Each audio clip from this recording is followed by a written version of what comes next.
So good morning and once again welcome to this class. और इससे पहले हम स्टार्ट करें, अभी कमेंट करके बताना कौन कौन ज्वाइन कर चुका है, और जो ज्वाइन कर चुका है तो ये हेडिंग लिख लेना। कल जो टॉपिक हमने जहाँ से छोड़ा था उसके बाद आगे ये है नेक्स्ट टॉपिक, केस 3 हमें करना है। कल हम कर रहे थे, डेरिवेशन कर रहे थे electric potential due to electric dipole.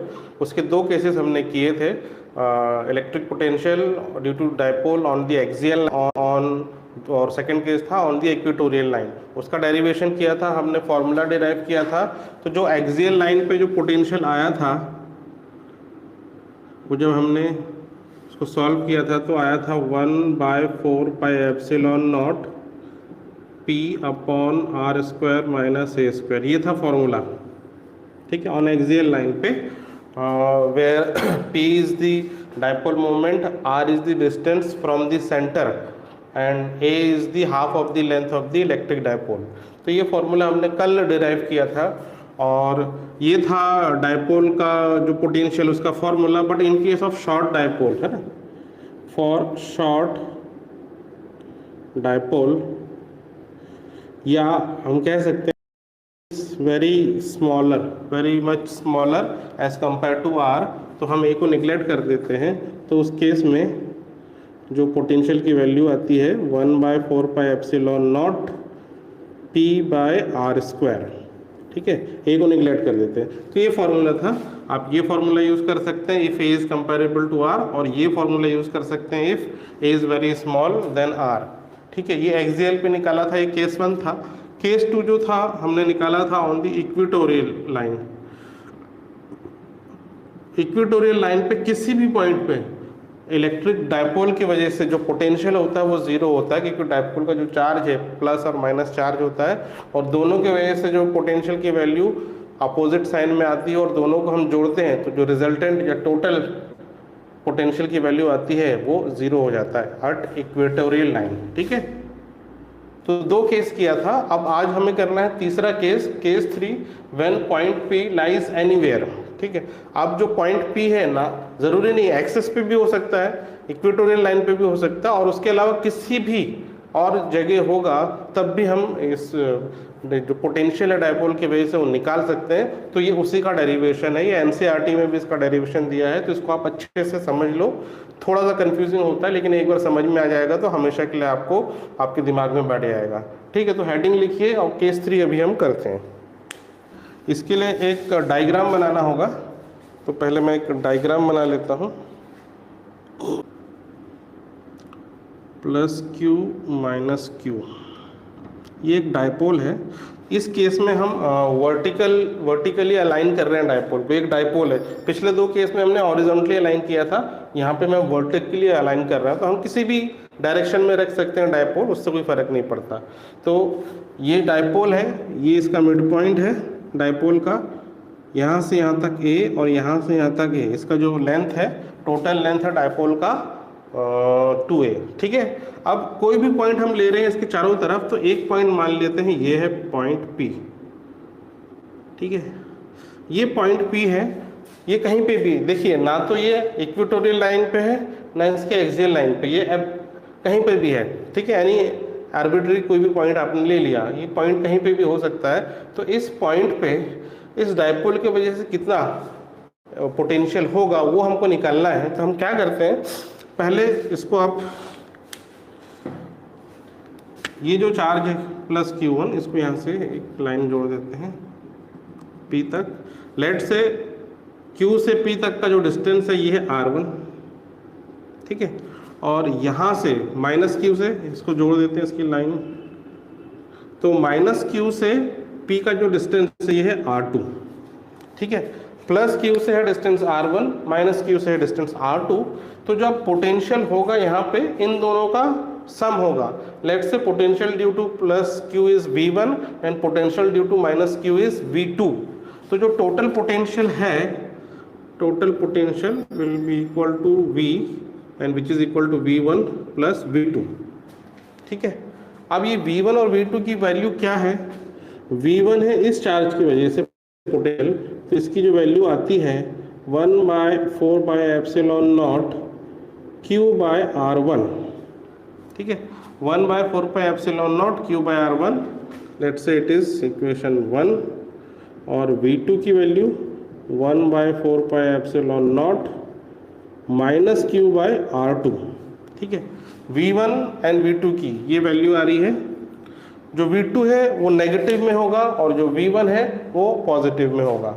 ये समझ में आया? अब ये दोनों की वैल्यू आप अगर यहाँ रख दें इस इक्वेशन में V1 प्लस V2, तो क्या बन जाएगा?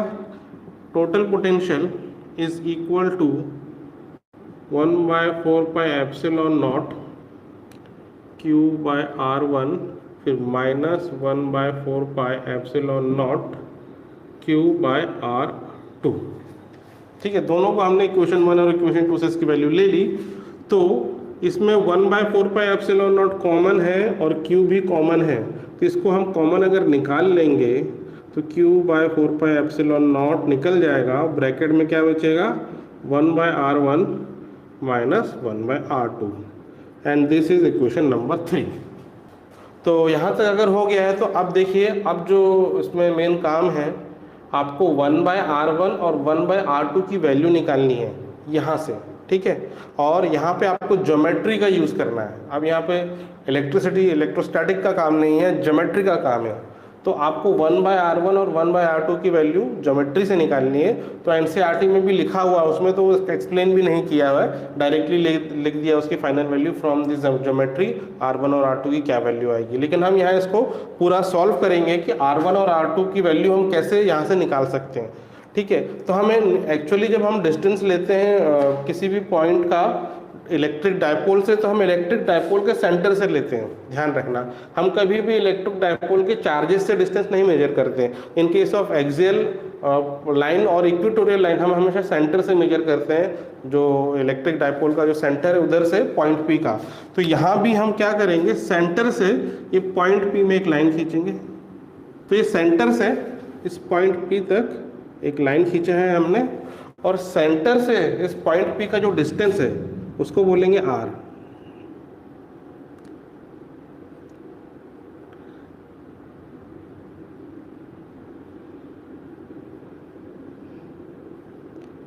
ये थोड़ा ठीक है, सेंटर से इस पॉइंट P का डिस्टेंस है R। तो अब हमें जो R1 और R2 की value in terms of R निकालनी है। अब देखिए, ये जो है सेंटर से जब आप इस पॉइंट को जोड़ेंगे P को, तो ये जो लाइन है R वाली, ये डायपोल से कुछ एंगल बनाएगी और इसको हम मान लेंगे एंगल थीटा। ये जो R है इस डायपोल से कुछ एंगल बनाएगी और इस एंगल को हम मान लेंगे थीटा। आया समझ में?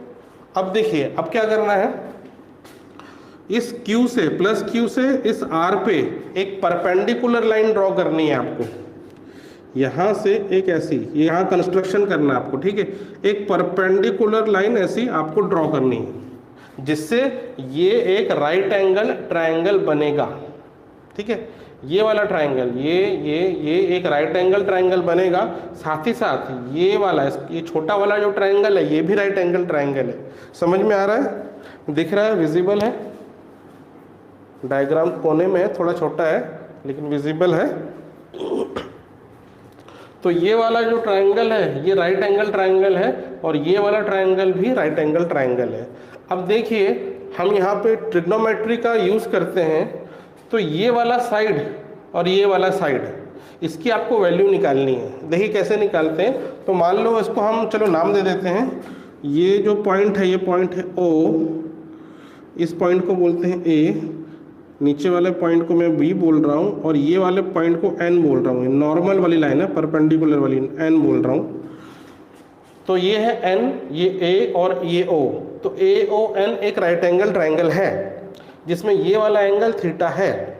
आया समझ में? यदि इस ट्रायंगल में, ठीक है, यहाँ लिखते हैं in triangle, right angle triangle है AON, यदि हम साइन थीटा की वैल्यू अगर लिखें तो साइन थीटा कितना होगा? साइन थीटा है परपेंडिकुलर अपॉन हाइपोटेनियस। तो इस ट्रायंगल में थीटा के सामने वाला साइड है परपेंडिकुलर और ये लॉन्गेस्ट साइड है 90 डिग्री के सामने वाला साइड हाइपोटेनियस। तो इसकी वैल्यू क्या होगी? Sine theta equal to AN upon hypotenuse जो है वो A है, AO हाइपोटेनियस है और ए ओ की जगह हम ए भी लिख सकते हैं, ठीक है, वो डायपोल हाफ लेंथ डायपोल है।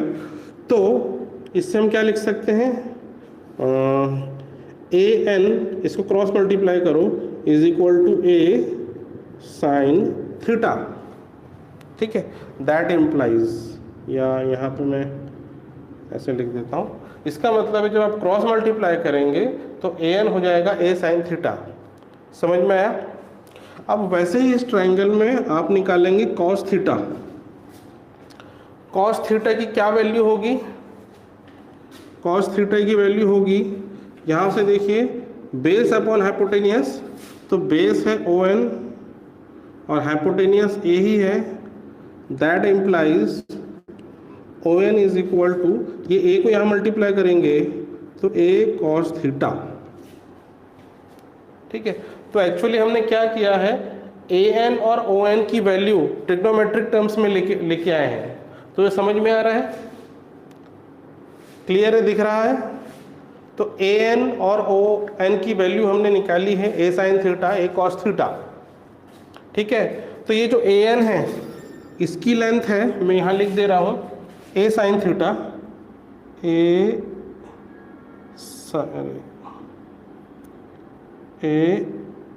साइन थीटा, ठीक है। ये जो ए एन है वहाँ पे हमने लिखा ए साइन थीटा, और ओ एन की जगह ए कॉस थीटा लिखेंगे। ओ एन थोड़ा सा यहाँ ए कॉस थीटा, और ये पॉइंट है एन। तो ये वाला लेंथ हुआ ए कॉस थीटा और ये वाला लेंथ हुआ ए साइन थीटा, ठीक है। अब आप पूछो ये हमने क्यों किया है, क्यों? ठीक है, हमको क्या करना है, एक्चुअली R1 की वैल्यू निकालनी है। तो ये वाला ट्राइंगल है ANP, ANP में हम पाइथागोरस थ्योरम लगाएंगे, ठीक है। तो यहाँ दिखेगा क्या, रुको यही लिखता हूँ, इन ट्राइंगल ANP, ठीक है। ANP इस ट्राइंगल में अगर पाइथागोरस थ्योरम लगाएंगे तो AP हाइपोटेनियस है, ठीक है। तो हम इससे क्या फॉर्मूला लिख सकते हैं, AP square is equal to AN square plus NP square. ANP एक राइट एंगल ट्राइंगल है और उसमें हम लिख सकते हैं AP square equal to AN square plus NP square. समझ में आ रहा है? ये पाइथागोरस थ्योरम लगाया है। अब ये जो AP है ये एक्चुअली R1 है, तो हम लिखेंगे R1 square equal to AN की ये वैल्यू निकाली है हमने, A साइन थीटा का स्क्वायर प्लस NP कितना है, ये जो NP है ये है actually total distance OP minus ON। NP यहाँ से यहाँ का डिस्टेंस N से P का, so it is R minus A cos theta. Total में से आप ये A कॉस थीटा माइनस करेंगे तो NP की जगह जो आएगी value R minus A cos theta और इसका whole square. R square will be equal to A square sine square theta plus A square cos square theta plus R square minus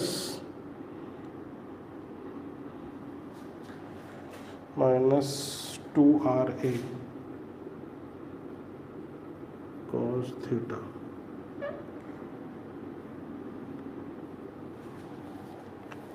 तो इसके बाद आपको यहाँ आ जाना है, R1 square will be equal to A square sine square theta, इसका square हुआ, इसमें आप A minus B whole square का फॉर्मूला लगाएंगे तो A square cos square plus R square minus 2RA cos theta हो जाएगा जब इसको एक्सपेंड करेंगे, ठीक है।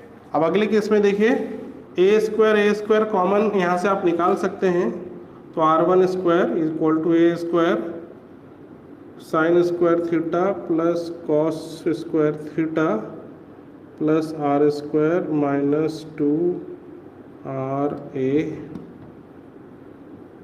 Cos theta. Sine square plus cos square की वैल्यू 1 होती है, तो R1 square is equal to R square plus A square minus 2RA cos theta, ये R1 की वैल्यू। आर स्क्वायर हम कॉमन निकाल रहे हैं, ठीक है। आर स्क्वायर इस पूरे इक्वेशन में से कॉमन निकाल रहे हैं, तो ब्रैकेट के अंदर बचेगा 1 plus A square upon R square minus 2 A cos theta on R. यदि आर स्क्वायर कॉमन निकाल लेंगे एक्सप्रेशन में से तो ये एक्सप्रेशन बनेगा, और इसको वेरीफाई करने के लिए आर स्क्वायर को वापस मल्टीप्लाई कर दो अंदर, तो आपको यही फॉर्म मिल जाएगा, ठीक है। तो इसको आप चेक भी कर सकते हैं, तो इसी तरीके से निकलेगा, ये इसकी वैल्यू आएगी। अब ये ए स्क्वायर और आर स्क्वायर है, ये जो वैल्यू है A is already less than R, और इनका जो रेशियो होगा वो और छोटा होगा, और वो स्क्वायर जो होगी वैल्यू वो और छोटी वैल्यू होगी, इसलिए हम ये वाले टर्म को इसमें से निगलेक्ट कर देते हैं। A square by R square is neglected, A square by R square इसकी वैल्यू कम होती है, इसको हम निगलेक्ट कर देते हैं। तो क्या बचा फिर इक्वेशन में, R1 square equal to R square bracket में 1 minus 2a cos theta divided by R, ये बचा ब्रैकेट में, ठीक है। अब हमें क्या करना है, इसका रेसिप्रोकल लेना है, यानी अगर हम लिखें 1 by R square 1 by R1 square, इसका रेसिप्रोकल अगर लोगे तो ये क्या हो जाएगा, ये भी हो जाएगा 1 बाय आर स्क्वायर, और ये जो है ब्रैकेट में इसको हम लिख सकते हैं 1 minus 2a cos theta by R इसकी पावर -1, ठीक है। इसको मैं नीचे नहीं लिख रहा हूँ, इसके पावर को बस लिख दे रहा हूँ -1, तो भी इसका मतलब ये है कि ये डिनोमिनेटर में ही है। अब क्या करना है, अब दोनों तरफ हम स्क्वायर रूट ले रहे हैं, ऑन टेकिंग स्क्वायर रूट। देखिए थोड़ा सा डेरिवेशन लंबा है, लेकिन एक बार समझ जाएंगे तो इजी लगेगा। 1 बाय R1 और ये क्या बन जाएगा 1 बाय R, और ये जो है 1 minus 2a cos theta divided by R, इसकी पावर -1 है। यदि इसका आप स्क्वायर रूट लोगे तो इसकी पावर -1/2 बन जाएगी। जब भी हम स्क्वायर रूट लेते हैं तो पावर 1/2 होती है, अब ये -1 है तो इसकी जो पावर है -1/2 हो जाएगी। बाय बायनोमियल थ्योरम,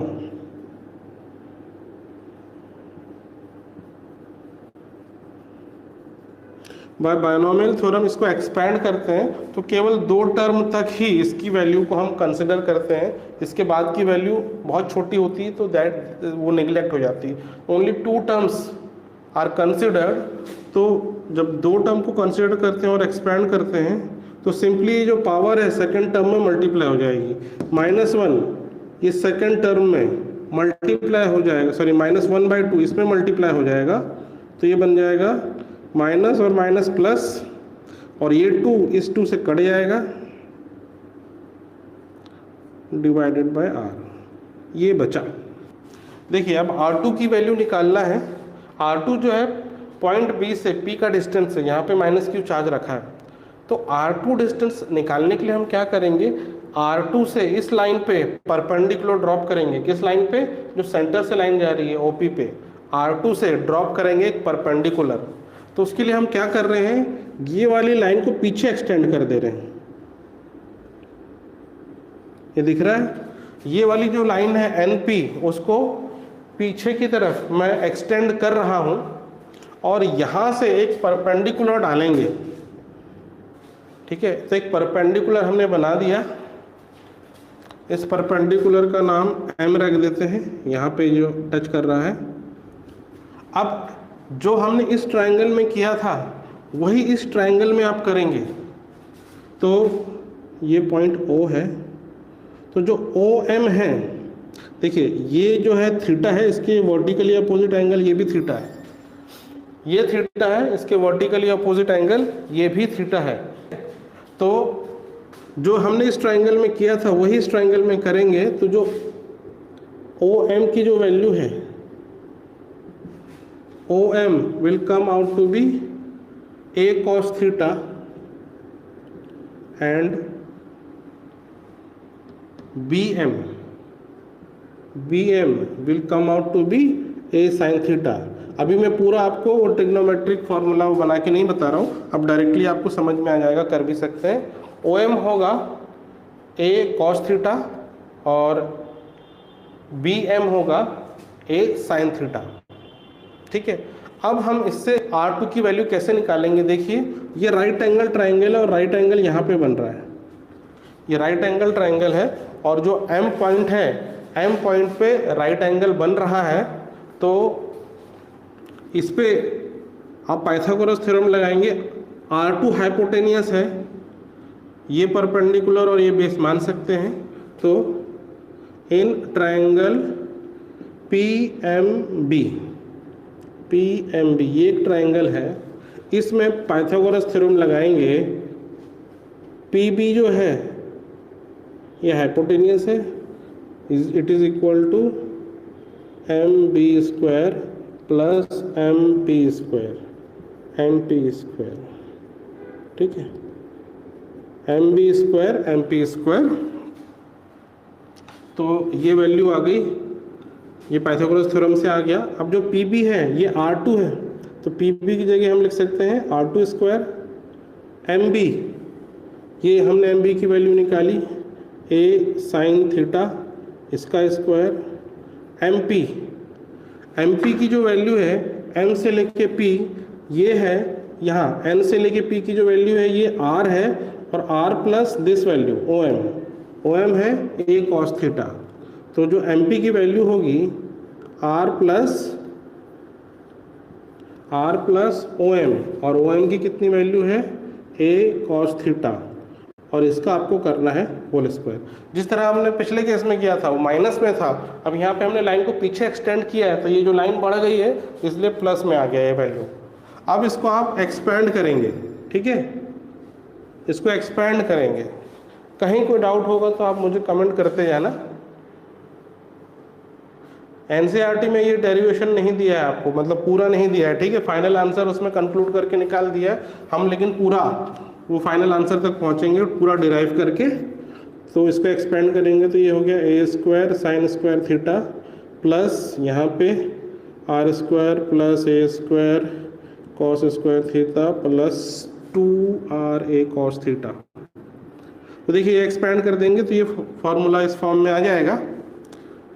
इसमें ए स्क्वायर अगर कॉमन ले लेंगे तो साइन स्क्वायर और कॉस स्क्वायर ब्रैकेट में आ जाएगा, और जिसकी वैल्यू 1 होती है तो डायरेक्टली हम इसको यहाँ कर दे रहे हैं, इससे और इसको कॉमन निकालेंगे तो फाइनल वैल्यू आएगी A square plus R square plus 2RA cos theta. इसको R पहले लिख रहा हूँ और ये बाद में लिख रहा हूँ, ठीक है। R2 स्क्वायर तो ऐसी है, इस पूरे इक्वेशन में से हम R स्क्वायर कॉमन निकालेंगे तो ब्रैकेट में बचेगा 1 plus A square upon R square plus 2, अच्छा यहाँ पे गलत लिखा था, 2RA कॉस थीटा है यहाँ पे 2R निकल गया तो A कॉस थीटा और डिनोमिनेटर में R। ये दिख रहा है क्या, ए स्क्वायर बाय आर स्क्वायर, ये फिर हम यहाँ निगलेक्ट कर देंगे क्योंकि ये वैल्यू बहुत छोटी होती है। सो डायरेक्टली हम यहाँ लिख रहे हैं R2 square equal to R square 1 plus 2A cos theta by R।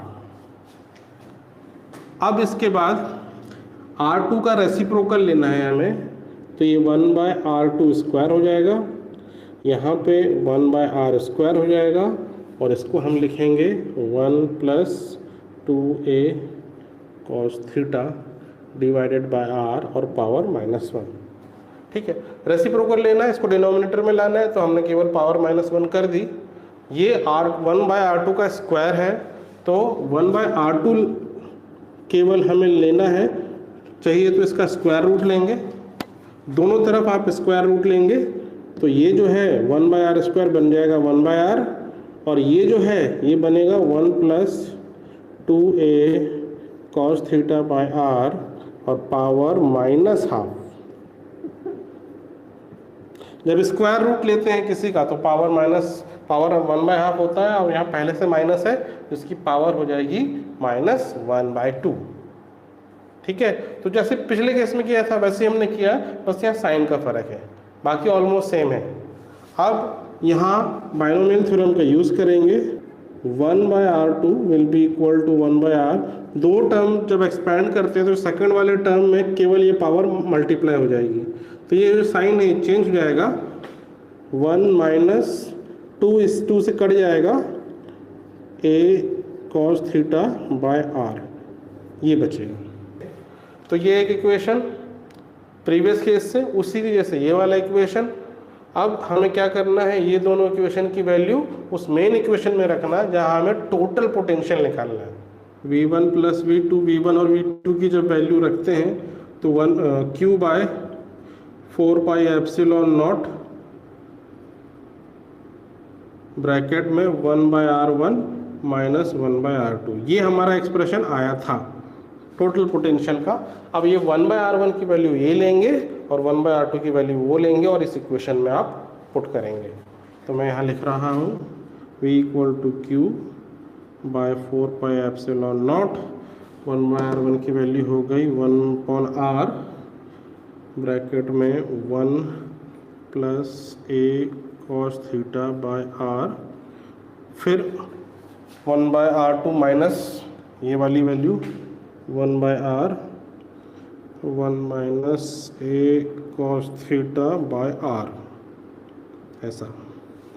ठीक है, तो अब देखिए r1 r2 की वैल्यू यहाँ रखी इस इक्वेशन में, 1/r दोनों में कॉमन है, ये 1/r और ये 1/r, तो ये हम बाहर निकाल लेते हैं। तो v की वैल्यू होगी q/4πε0 r, और यहाँ बचा 1 + a cos theta -1 + a cos theta, और ये डिनोमिनेटर में r। देखिए 1/r अगर कॉमन आप निकाल लोगे तो ये ब्रैकेट के अंदर 1 + a cos थीटा, और इसका ब्रैकेट ओपन होगा, बाहर माइनस साइन है तो साइन चेंज हो जाएगा, -1 + a cos theta by r, +1 - 1 cut जाएगा। तो मैं यहाँ लिख रहा हूँ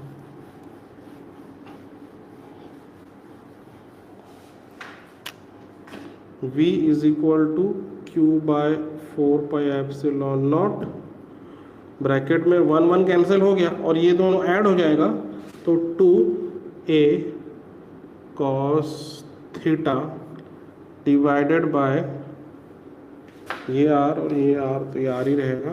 तो बस हमारा डेरिवेशन ऑलमोस्ट ओवर हो गया है और आपको सिंपल फॉर्म में भी दिख जाएगा। ये q और ये 2a है, तो ये एक्चुअली होता है डायपोल मोमेंट q × 2a, तो इसकी जगह हम p लिख सकते हैं, और 1/4πε0 into p cos theta divided by r, और r मल्टीप्लाई हो गया तो r²। ठीक है, तो ये बना फाइनल एक्सप्रेशन। अब इस एक्सप्रेशन का क्या मतलब है, क्या सिग्निफिकेंस है, मैं बताता हूँ।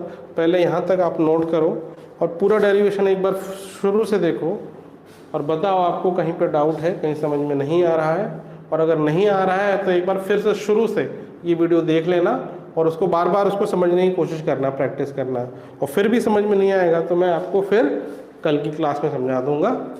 ठीक है, तो ये है फाइनल एक्सप्रेशन। ये अब ये जो है एक जनरल एक्सप्रेशन है, हर पॉइंट के लिए वैलिड है। कैसे वैलिड है कि मान लेते हैं पॉइंट P है, यहाँ +q माइनस, यहाँ पे अगर इलेक्ट्रिक पोटेंशियल निकालना है तो ये वाला एंगल कितना होगा, ये 90 डिग्री होगा। तो इस फॉर्मूले से अगर हम इस पॉइंट P पे पोटेंशियल निकालेंगे तो cos 90 हो गया 0। ठीक है, इफ थीटा इज 90 डिग्री तो cos 90 0, तो v हो जाएगा 0। तो इक्वेटोरियल लाइन पे किसी भी पॉइंट पे थीटा हमेशा 90 होगा और इसीलिए v 0 होगा, और ये हमने केस 2 में किया भी है। और इस फॉर्मूले से भी वही चीज आ रहा है, थीटा 90 डिग्री होगा तो potential will B 0 on the equatorial line. ठीक है, समझ में आ रहा है। अब अगर इसको मैं हटाता हूँ, प्लस क्यू और ये है माइनस क्यू, अगर कोई पॉइंट पी है यहाँ इसी के एक्सिस पे, इसी के लाइन पे, तो जब आप यहाँ से एक लाइन ड्रॉ करेंगे यहाँ तक, this will be your R, तो उस केस में जो थीटा है, थीटा एक्चुअली क्या है, ये सेंटर से जो लाइन खींची है और ये जो पॉजिटिव चार्ज से जो लाइन खींची है उसके बीच का एंगल, तो सेंटर से और जो पॉजिटिव चार्ज से जो लाइन जाएगी पी तक, उनके बीच का एंगल हो गया 0। तो एक्सियल के केस में जो थीटा होगा वो 0 डिग्री होगा, cos 0 की वैल्यू 1 होती है, तो पोटेंशियल की वैल्यू क्या हो गई, 1/4 pi epsilon naught P by R square. तो ये एक्सियल वाला केस भी इसी फॉर्मूले से आ जाएगा यदि थीटा की वैल्यू 0 हो, और इक्वेटोरियल वाला भी इसी फॉर्मूले से आएगा यदि थीटा की वैल्यू 90 हो। और इसके अलावा किसी और पॉइंट से पे आपको निकालना है और आपको value of angle is given, तो आप उसकी वैल्यू निकाल सकते हैं कि डायपोल की वजह से पोटेंशियल उस पॉइंट पे कितना होगा। तो आज के लिए हम इतना ही पढ़ेंगे। मेरे ख्याल से आज का ये जो डेरिवेशन है थोड़ा हैवी डोज भी है, तो एक बार शुरू से इस वीडियो को देखो, और अगर कोई डाउट है तो एक बार मुझे मैसेज कर देना, इसको हम फिर से इसको डेरिवेशन को डिस्कस कर लेंगे अगर चाहोगे आप, नहीं तो इसके आगे फर्दर आगे पढ़ेंगे नेक्स्ट क्लास में।